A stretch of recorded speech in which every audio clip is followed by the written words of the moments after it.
할렐루야. 오늘도 하나님을 찬양하고 하나님 앞에 함께 서게 되어 여러분 모두 주님의 이름으로 사랑하고 축복합니다. 하나님 말씀 함께 봅니다. 시편 11편 3절 4절입니다. 터가 무너지면 의인이 무엇을 아랴. 여호와께서는 그의 성전에 계시고 여호와의 보좌는 하늘에 있으며 그의 눈이 인생을 통촉하시고 그의 안목이 그들을 감찰하시는도다. 아멘.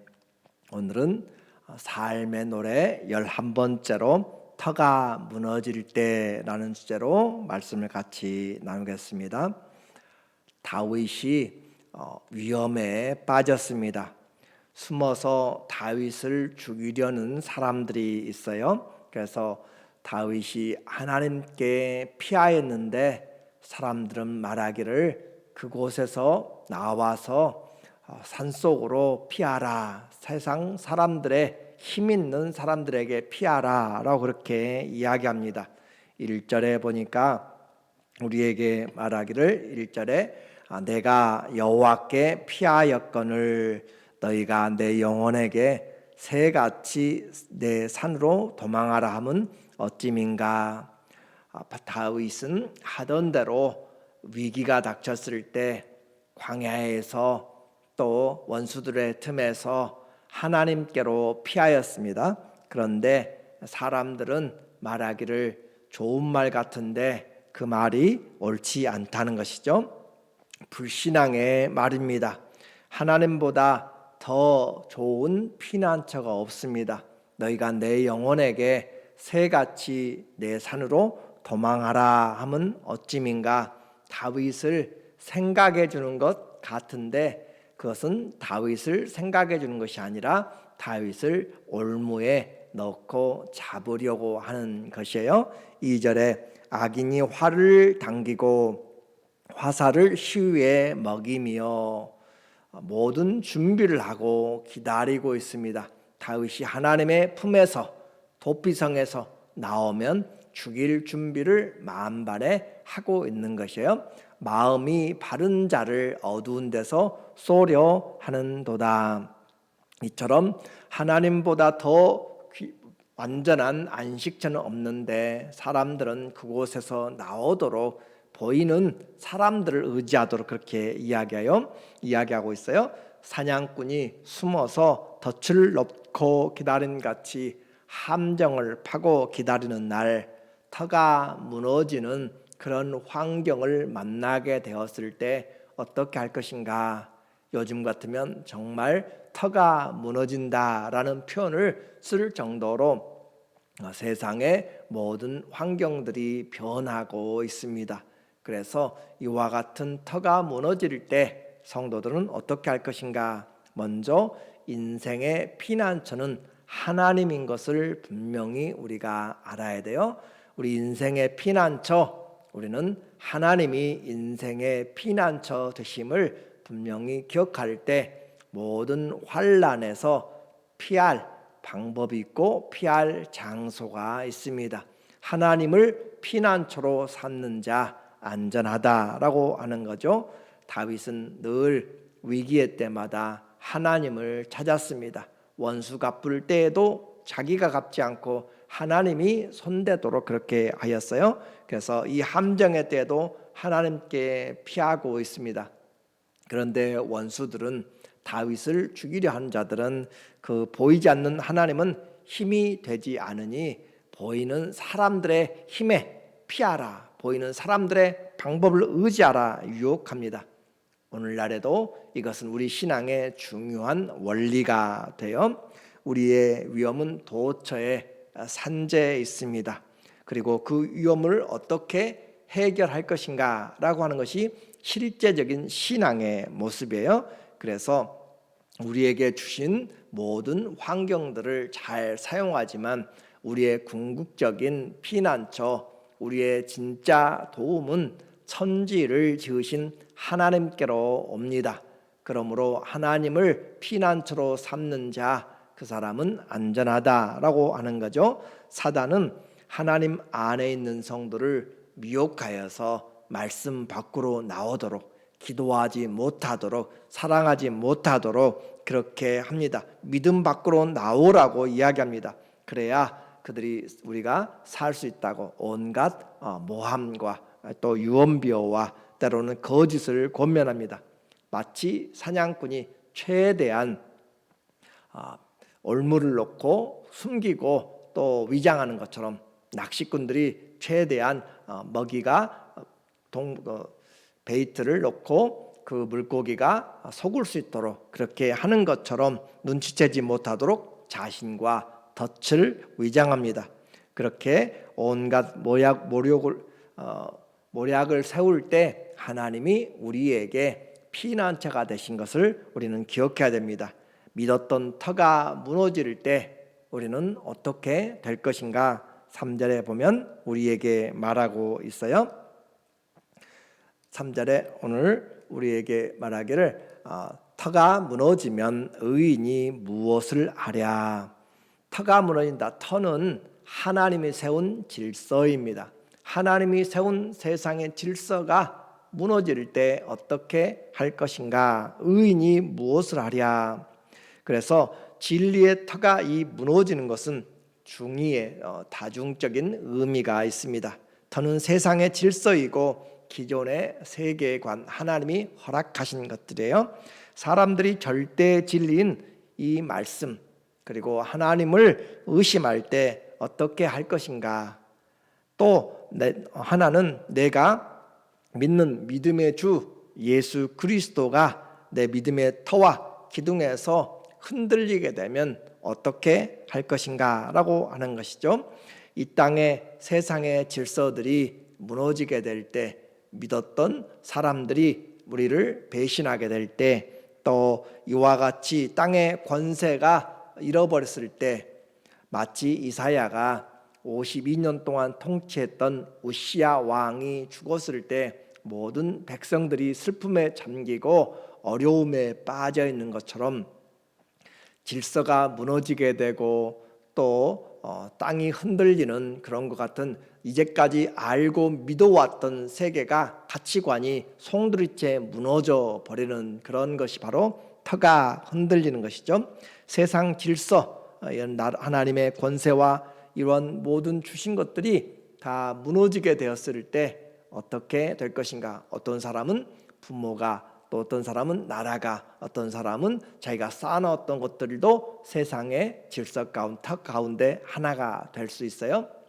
공산주의로 믿어왔던 사람들이 그것이 무너졌을 때 우리에게 이런 터들은 세상을 오랫동안 자리하고 자기가 서 있는 터전을 말합니다. 그러나 더 크게 이 세상의 권세가 흔들리게 될 때 이것은 더 큰 온 천지가 개벽하는 그런 것을 말할 수 있어요. 이와 같을 때에도 하나님의 나라와 하나님의 다스림은 전혀 변동이 없습니다. 4절이 말해요. 여호와께서는 그의 성전에 계시고 여호와의 보좌는 하늘에 있으며 땅의 터가 무너졌습니다. 내가 이제까지 믿어왔던 기존에 가장 소중하다고 여겨왔던 것들, 그리고 믿고 따라왔던 모든 경제체제, 정치체제, 모든 사상적인 것들이 무너지게 되었어요. 그런데도 불구하고 하나님은 그의 성전에 계시고 하나님의 터는 전혀 요동함이 없습니다. 하나님이 그의 성전에 계시다라고 하는 것이 중요해요. 하나님은 그의 성전에서 여전히 다스리시고 여전히 하나님의 은혜들을, 예배를 받으신다는 것이죠. 그의 성전에 계시고 여호와의 보좌는 하늘에 있으며, 하나님의 보좌는 하늘에 있다. 땅이 요동치고 산이 흔들리고 바다가 흔들릴지라도 하나님의 보좌는 하늘에 있으므로 전혀 세상에 요동치는 것에 움직이지 않고 흔들리지 않는다라고 하는 거죠. 하나님은 그렇게 성전에 또 보좌에, 하늘 보좌에 있을 뿐만 아니라 그분의 다스리심, 그분의 사랑하심, 그분의 은혜 베푸심, 그분의 구원의 사역도 하나도 변화가 없이 여전합니다. 그의 눈이 인생을 통촉하시고 그의 안목이 그들을 감찰하시는도다. 세상 사람들이 속이기도 하고 속기도 하고 또 질서를 바꾸기도 하고 정세가 변화해도 하나님은 여전히 하나님의 그 일들을 해 나가시는 것, 이것이 바로 그분이 영원한 왕이시다라고 하는 거죠. 한마디로 아무것도 하나님은 변함이 없습니다. 세상의 터가 무너지고 그렇게 믿어왔던 가치관들이 송두리째 바뀌고 인생이 바뀌어지는 그와 같은 천지개벽이 일어나는 그런 환경이 되어도 하나님은 여전히 왕이시고 변함이 없고 그분의 사랑은 영원하고 그분의 거룩함은 영원하다라고 하는 거죠. 사람들은 세상에 판도가 바뀌고 정권이 바뀌면 감옥에 들어가게 되고 또 환경이 바뀔 때 우왕좌왕하며 인생의 터가 흔들리는 혼돈 속에서 살아갈 의욕도 소망도 잃어버리지만 그러나 진리의 기둥과 터가 되신 그 반석 위에 우리는 하나님과 그분이 다스리는 나라, 변함없는 나라를 바라보고 가기 때문에 성도는 흔들리면 안 되는 것이에요. 이처럼 주님 앞에 우리는 다시 히브리서 12장 8절에 보면 우리에게 말합니다. 그러므로 우리가 흔들리지 않는 나라를 받았은즉 은혜를 받자. 우리가 흔들리지 않는 나라, 세상의 것들로 흔들리지 않는 나라가 누가 일어나서 세상의 군왕들이 모여서 그 무엇을 할지라도 해성이 와서 지구에 부딪히더라도 그 무슨 일이 있더라도 전쟁과 기근과 그 모든 지진과 그 어떤 것들이 있었어도 하나님의 나라는 흔들리지 않는다. 우리가 흔들리지 않는 진동되지 않는 나라를 유업으로 받았으니 우리는 은혜를 누리자. 오늘 우리는 변하는 세상, 흔들리는 환경, 이 터가 요동치는 그런 환경에 살고 있어도 하나님은 변함이 없기 때문에 또 우리가 갈 나라도 변화가 없기 때문에 우리는 은혜를 받은 자예요. 이로 말미암아 경건함과 두려움으로 하나님을 기쁘게 섬길지니라. 우리에게 더 우리는 이 진동되는 나라에서 흔들리는 나라에서 이 세상의 요동치는 정말 알 수 없는 이런 세상 가운데서도 변하지 않는 하나님의 나라를 소망하는 것, 더욱 하나님을 두려워함으로 더욱 그분 앞에 사는 경건함으로 하나님을 기쁘시게 하는 삶이 진정한 삶이다라고 하는 것이죠. 터가 무너질 때 의인은 분명히 하나님께로 더 반듯하게 나와야 됩니다. 세상에 믿을 것이 없을 때 우리는 세상이 무너졌다고 좌절하는 것이 아니라 흔들리지 않는 영원하신 그 하나님 앞에 나와서 우리의 피난처를 삼아야 되고 그분 앞에 경건함과 두려움을 가지고 또 하나님을 기쁘시게 할 때 우리에게는 은혜가 있게 되어 우리 하나님은 소멸하시는 불이시라. 하나님 그대로 우리에게 씨를 심은 대로 악인에게 그대로 거두게 하십니다. 하나님의 심판도 변함이 없습니다.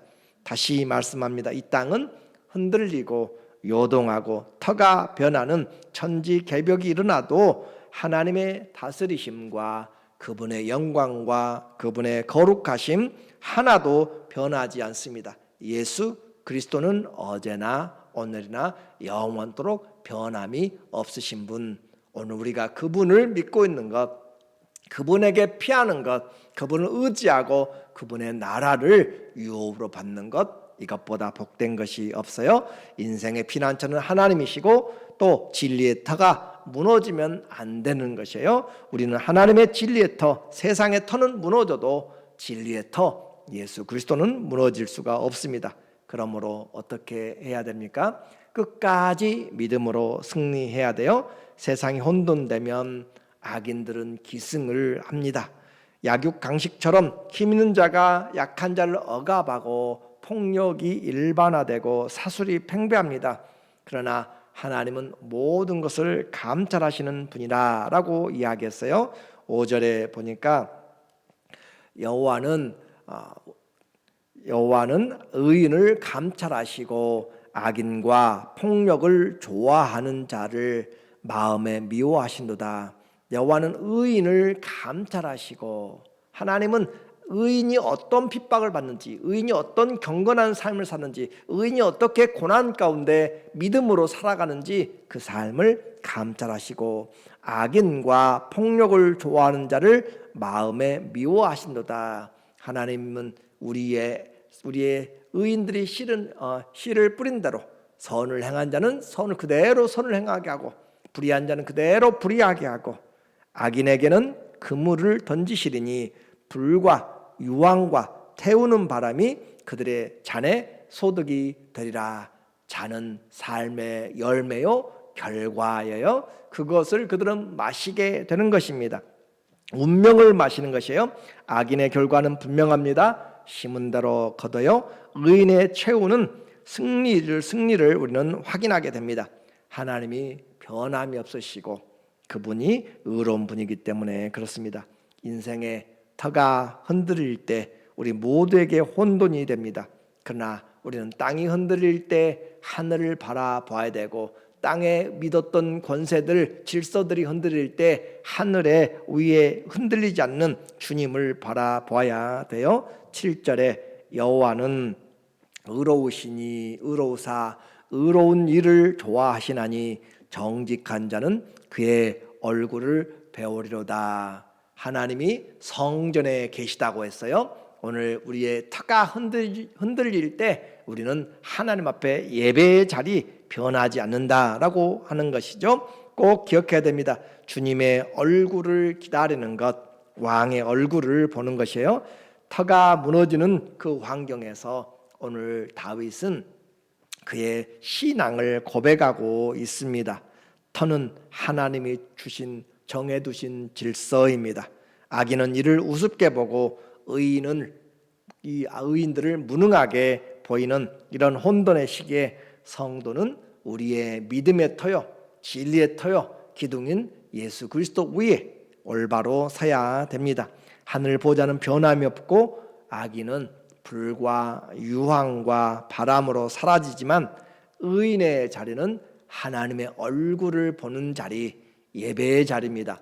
정직한 자는 그의 얼굴을 배우리라. 세상의 터가 아니라 진리의 터로 진리이신 예수님으로 승리하는 우리 모두가 되기를 예수님의 이름으로 간절히 축원합니다.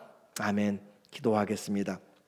하나님 아버지, 세상의 터가 흔들리고 있습니다. 그러나 진리 되신 예수님을 바라보게 하여 주시고 끝까지 주님 안에서 우리의 믿음의 주요 온전케 하신 이인 예수님을 바라봄으로 승리하게 하여 주시옵소서. 예수님의 이름으로 기도드립니다. 아멘.